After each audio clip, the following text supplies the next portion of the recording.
يهده الله فلا مضل له ومن يضلله فلا هادي له ونشهد أن لا إله إلا الله وحده لا شريك له ونشهد أن سيدنا ومولانا محمدا عبده ورسوله صلى الله تعالى عليه وعلى آله وأصحابه وأزواجه وذرياته وأتباعه وبارك وسلم تسليما كثيرا أما بعد فأعوذ بالله من الشيطان الرجيم بسم الله الرحمن الرحيم وإذ ابتلى إبراهيم ربه بكلمات فأتمهن قال إني جاعلك للناس إماما قال ومن ذريتي قال لا ينال عهد الظالمين صدق الله العظيم.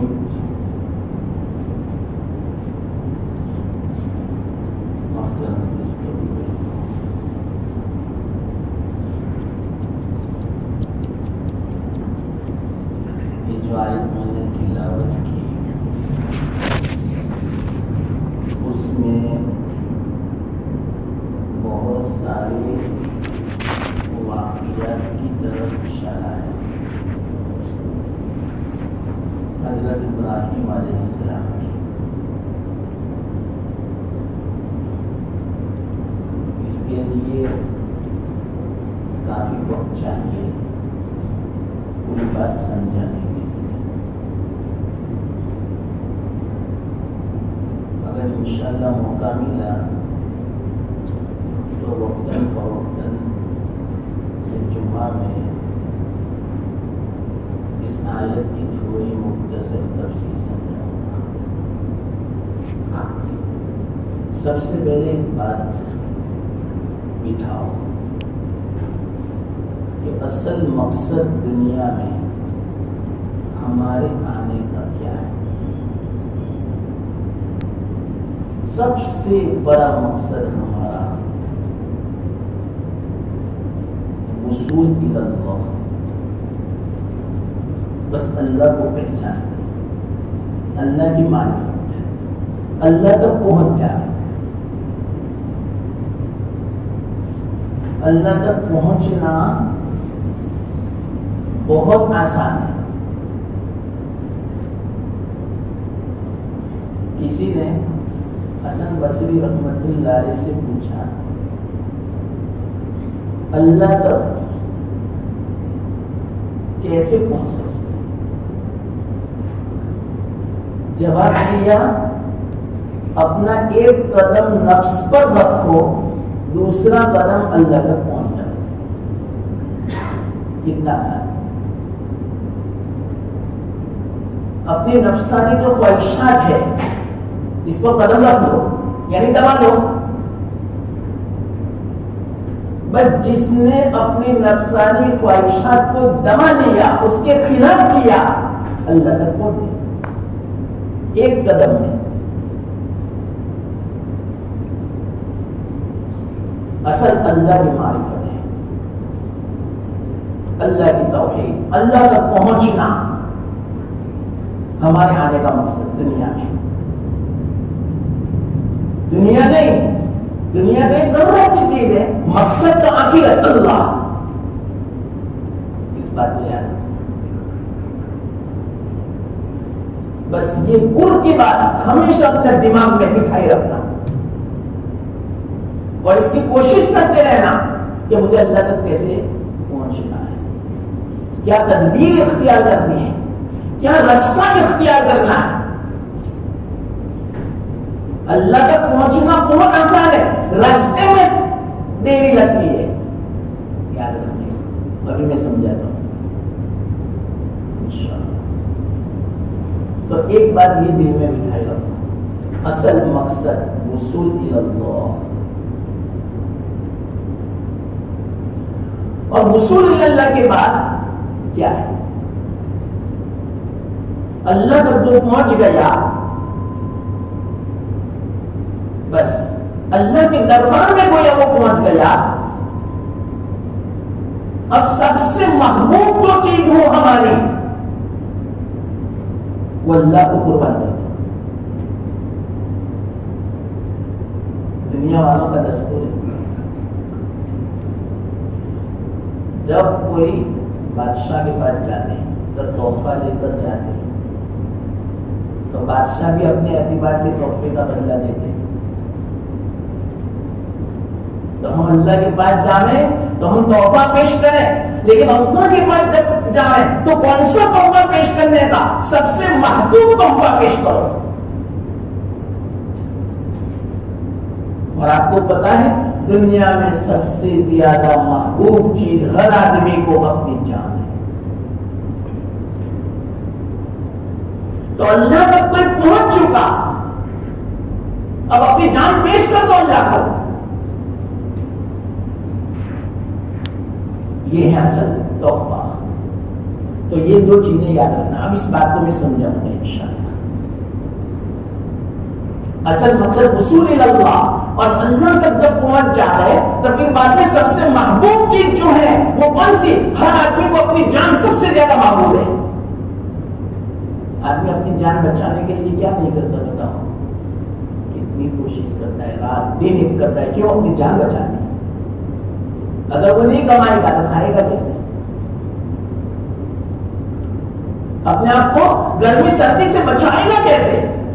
بیماریوں سے کیسے بچائے گا؟ اگر وہ نہیں کمائے گا تو کمانے کے لیے رات دن آدمی ایک کر دیتا ہے, لیکن اس کا مقصد کیا ہے؟ اپنی جان بچانا. اگر آدمی بھوکا رہے گا مر جائے گا. آدمی گھر نہیں ہوگا, باہر رہے گا, گرمی میں رہے گا, سردی میں رہے گا, بارش میں رہے گا, مر جائے گا آدمی. تو آدمی کو گھر بنانے کے لیے کوشش کرنی پڑے گی, محنت کرنی پڑے گی, رات دن ایک کرنا پڑے گا, تب جا کے گھر بنتا ہے.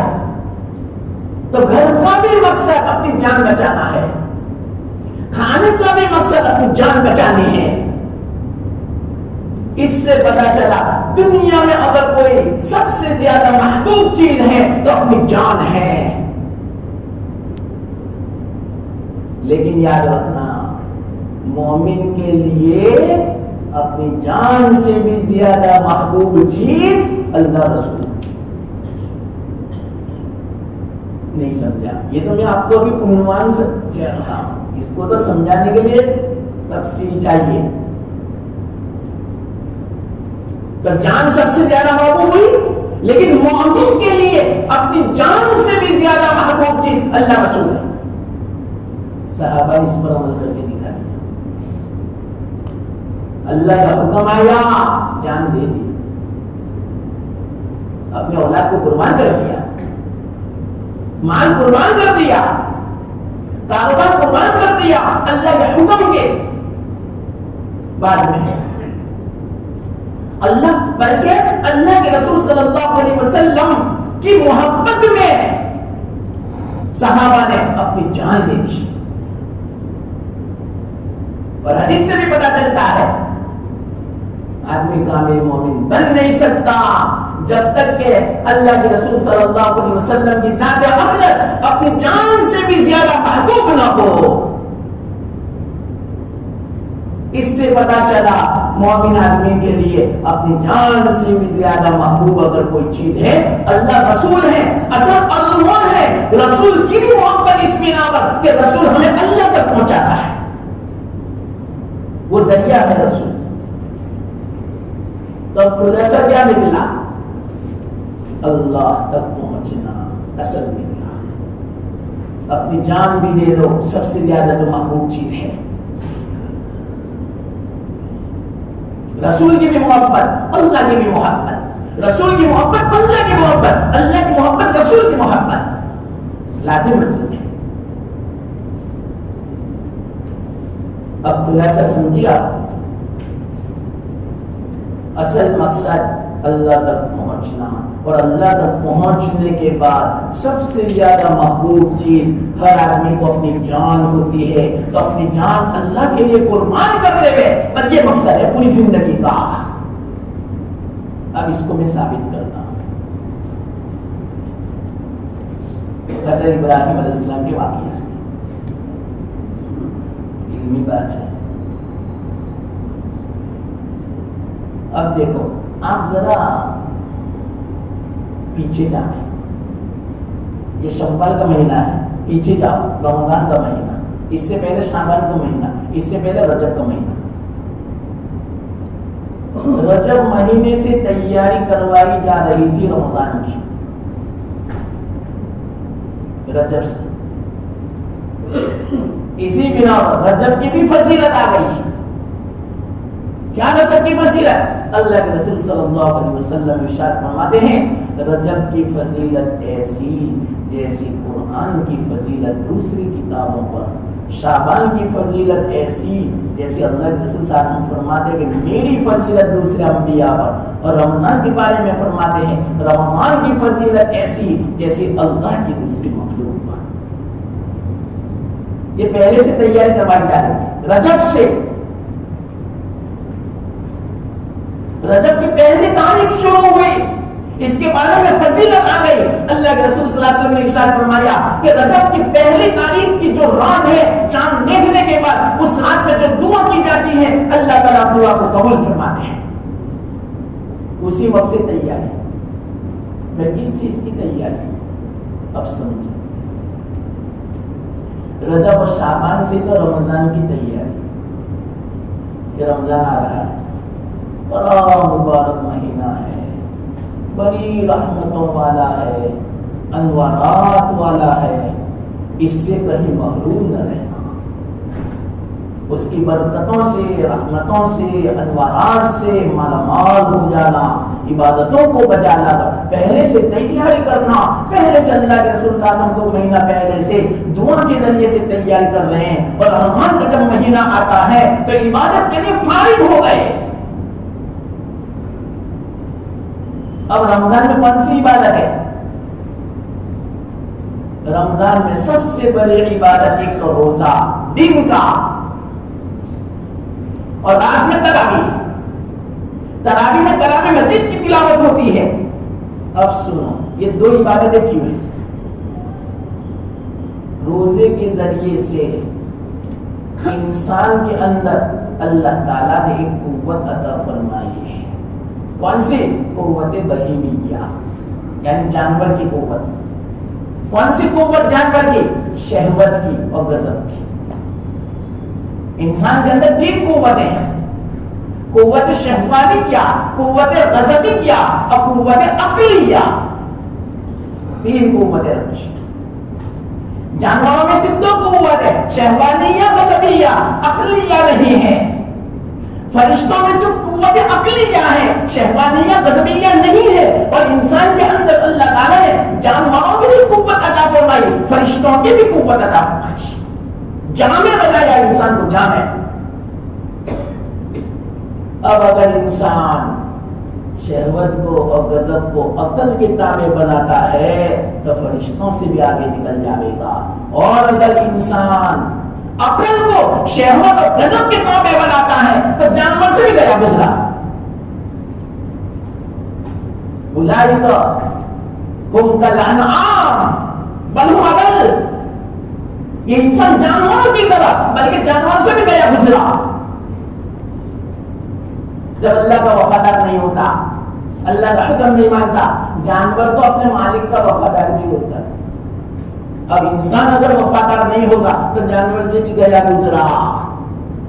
بیچارہ جانور تھوڑی گھاس کھا لیتا ہے مالک کی، تھوڑا پانی پی لیتا ہے، تھوڑا سایہ حاصل کر لیتا ہے، جانور اس کا تابع بن جاتا ہے۔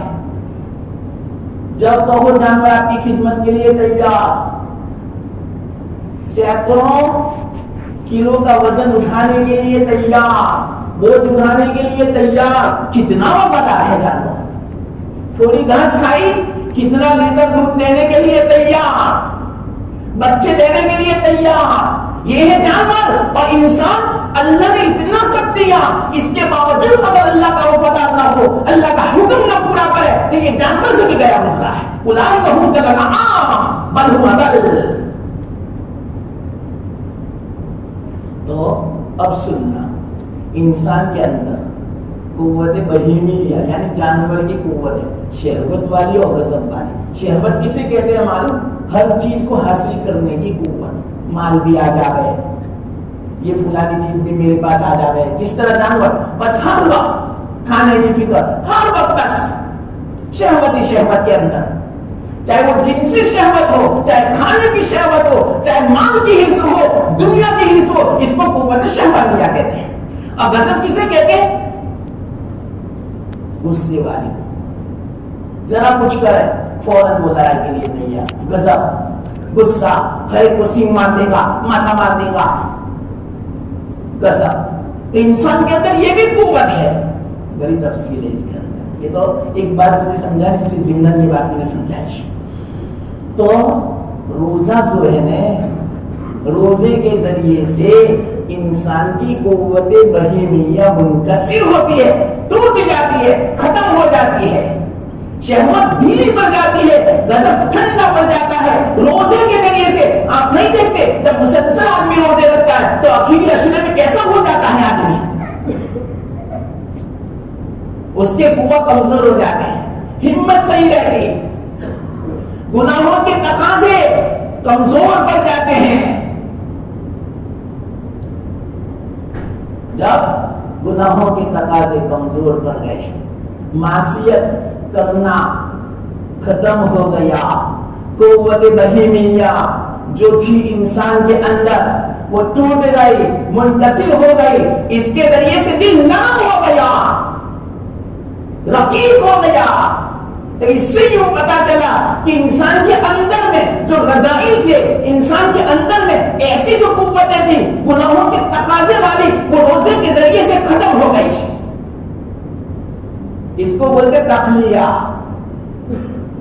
یعنی رذائل کو ختم کر دیا گیا روزے کے ذریعے سے.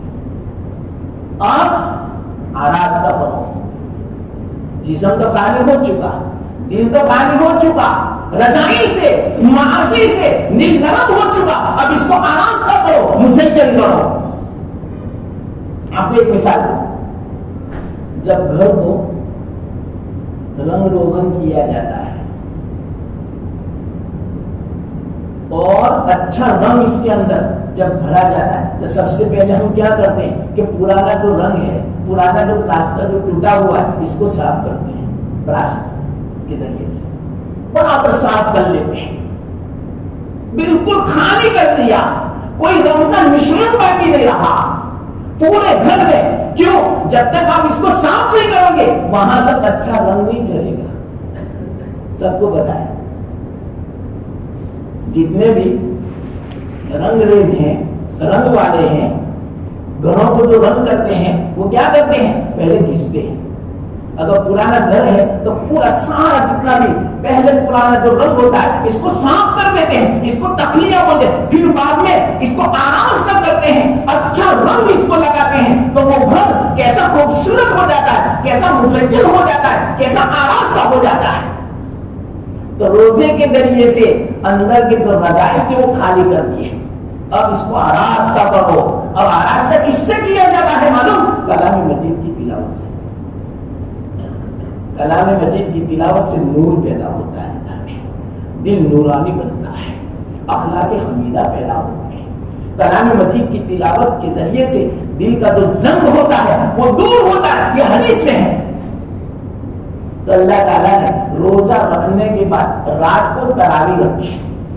کیوں تراویح رکھی؟ تاکہ اس کا دل اور اس کا جو قلب ہے وہ آراستہ ہو جائے، اخلاق حمیدہ سے، نور سے منور ہو جائے. چلو اس کا دل نورانی ہو چکا، اخلاق رذیلہ دور ہو چکے. اب کیا؟ اب سننا بھی کیا؟ جیسے رمضان کا مہینہ پورا ہوا، رمضان کے مہینے میں اللہ تعالیٰ انسان کا تخلیہ بھی کرتے ہیں، تحلیہ بھی کرتے ہیں. رذائل سے پاک صاف کرتے ہیں اور اسی طرح اخلاق حمیدہ سے آراستہ کرتے ہیں، مزین کرتے ہیں، اس کو بولتے تحلیہ تخلیہ۔ بھائی ایسا کیوں کروایا؟ اب اس کی وجہ سنیں، رمضان میں ایسا کیوں کروایا؟ رمضان میں دن میں روزہ رکھا اور رات میں تراویح کلام مجید کی تلاوت، ایسا کیوں کیا؟ اس لیے کہ جیسے رمضان کا مہینہ پورا ہوا، پورا ہو کے ہی جیسے چاند نظر آیا عید کا، تو وہ چاند کس کا ہے معلوم؟ شوال کا چاند ہے۔ یہ جو مہینہ چل رہا ہے یہ شوال کا ہے، اور شوال کا مہینے کا مطلب سمجھے آپ؟ شوال کے مہینے کا مطلب حج کا مہینہ شروع ہو گیا۔ یہ جو ابھی ایام چل رہے ہیں، آج 25 شوال ہے، تو یہ حج کے ایام ہے۔ کیا مطلب حج کے ایام کا؟ اگر کوئی آدمی رمضان پورا ہو جائے، چاند نظر آ گیا عید کا، چاند نظر آتے ہی اگر وہ حج کا احرام بننا چاہے تو احرام بن سکتا ہے۔ حج کا احرام بن کر حج کا ارادہ کر سکتا ہے، سفر کر سکتا ہے۔ آپ کہیں گے اتنا جلدی؟ ارے بعض لوگ کیسے ہیں معلوم؟ جیسے شوال کا چاند ہوا احرام باندھ لیا حج کا اور پیدل حج شروع کر دیا۔ ان کو پتا ہے کہ ہمیں مکہ پہنچنے میں 2 مہینے لگیں گے، تو 2 مہینہ پہلے سے حج کا احرام باندھتے ہیں۔ تو شریعت نے، اللہ تعالیٰ نے جیسے رمضان پورا ہوا، شوال کا پہلا چاند شروع ہوا، اللہ تعالیٰ نے حج کا مہینہ شروع کر دیا۔ اور آپ کو پتا ہے حج کیا ہے؟ اب سنو، اصل حج کسے کہتے ہیں؟ حدیث میں آتا ہے اصل حج الحج عرفہ۔ حج تو عرفہ ہے۔ اللہ کے رسول صلی اللہ علیہ وسلم نے طواف نہیں فرمایا، اللہ کے رسول صلی اللہ علیہ وسلم نے احرام نہیں فرمایا، اللہ کے رسول صلی اللہ علیہ وسلم نے مزدلفہ کا وقوف نہیں فرمایا، بلکہ حج کسے کہتے ہیں؟ عرفہ کو کہتے ہیں۔ کیا مطلب اس کا؟ اور عرفہ ہے کیا بتاؤ؟ سنو، اگر آپ کو بتانا ہو تو عرفہ اللہ کا دربار ہے۔ دنیا میں اگر دربار الہی دیکھنا ہو تو عرفہ کا میدان، لیکن یاد رکھنا یہ دربار الہی سال میں صرف ایک ہی دن مطلب کہ بنتا ہے۔ 359 دن تک تم وہاں قیام کرو، 24 گھنٹہ کھڑے رہو، وہیں تم پڑے رہو، پھر بھی تمہارا حج شمار نہیں ہوگا۔ لیکن جب عرفہ کا دن ہوگا، ذی الحجہ کی 90 تاریخ ہوگی، اس دن اگر تم نے قدم بھی رکھ دیا تو گویا تم نے اللہ کے دربار میں قدم رکھ دیا، اللہ تک پہنچ گئے، ایک قدم میں پہنچ گئے۔ تو اصل ہے حج عرفہ، عرفہ اصل ہے۔ اگر کوئی آدمی عرفہ میں بھی نماز نہ پڑھے، نماز نہ پڑھنے کا گناہ تو ہوگا، لیکن وہ حاجی کا سمجھے رہے گا۔ آپ کو پتا ہے مسلمانوں، بعض ایسے بھی لوگ ہیں کہ عرفہ کے میدان میں بھی نماز نہیں پڑھتے۔ جب ان کو عرفہ کے میدان میں نماز کی توفیق نہیں ملتی تو اپنے گھر اگر نماز کی توفیق ملے گی۔ کتنا عظیم دن ہے وہ، کتنی برکتوں اور رحمتوں والا دن ہے، کتنا فضیلت والا دن ہے کہ اس دن میں اگر کوئی آدمی یوں کہے کہ مجھ جیسے گنہگار کی مغفرت کیسے ہو سکتی ہے، تو اس سے بڑا محروم دنیا میں کوئی نہیں ہے۔ عرفہ کے میدان میں پہنچ گیا، اللہ کے دربار میں پہنچ گیا، اور اس کے بعد وہ یوں کہے کہ مجھ جیسے کی مغفرت کیسے ہو سکتی ہے۔ ارے بڑے بڑے گنہگاروں کو اللہ تعالیٰ نے صرف عرفہ کے میدان میں قدم رکھا اور اللہ تعالیٰ نے ان کی مغفرت فرما دی۔ تو عرفہ کا میدان کیا ہے معلوم؟ دربار الہی ہے، بغور سننا۔ دربار الہی کا مطلب کیا؟ عرفہ کے میدان میں تم نے قدم رکھ دیا، وصول اللہ ہو گیا، اللہ تک پہنچ گئے۔ آپ اندازہ لگاؤ، عرفہ کے میدان میں اصل میں پہنچنا ہے۔ مسئلہ ہے اگر کوئی آدمی بے ہوش ہے، لیکن بے ہوشی کی حالت میں کوئی آدمی اس بے ہوش کو عرفہ کے میدان میں صرف داخل کر دیا اور داخل کر کے گزار دیا، پھر بھی حاجی ہو گیا۔ اس سے پتا چلا کہ اصل عرفات کے میدان میں حاضری ہے اور کچھ نہیں. نماز بھی نہیں ہے فرض. مثال کے طور پر اگر کوئی نماز نہیں پڑھتا تو نماز نہ پڑھنے کا گناہ تو ہوگا, لیکن نماز نہ پڑھنے کی بنا پر یہ نہیں سمجھا جائے گا کہ وہ حاجی نہیں بنا. میں نے کہا نا کہ بعض ایسے بھی ہیں میں نے دیکھے عرفات کے میدان میں بھی نماز نہیں پڑھتے, مینا میں بھی نماز نہیں پڑھتے, لیکن وہ حاجی میں سمجھی جائیں گے اگرچہ نماز نہیں پڑھتی پھر بھی حاجی. چلو میں آپ سے بات کروں, ایک بات کہوں, کوئی عورت حیض والی ہے وہ عرفات کے میدان میں ہے تو اس کی ذمہ نماز تو نہیں, تو نماز اس نے بھی نہیں پڑھی پھر بھی اس کی حاضری ہو گئی. دربار الہی تک وہ پہنچ گئی اور اسی طرح وہ حجن بن گئے. اس سے یوں پتا چلا اصل حج کا مقصد دربار الہی کی حاضری.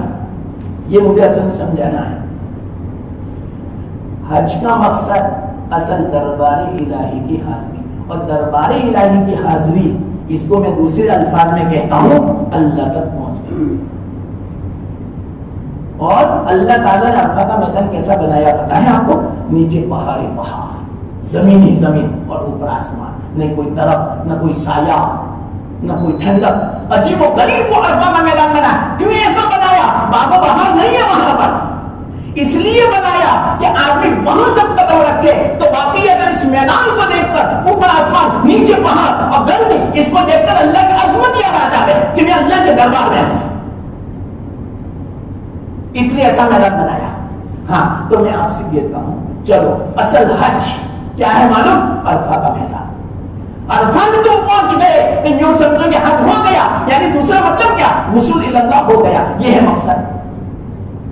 اب جب وہاں پہنچے اب کیا کرنا ہے؟ اللہ تک جب کوئی آدمی پہنچ گیا اب اللہ کو تحفہ پیش کرو.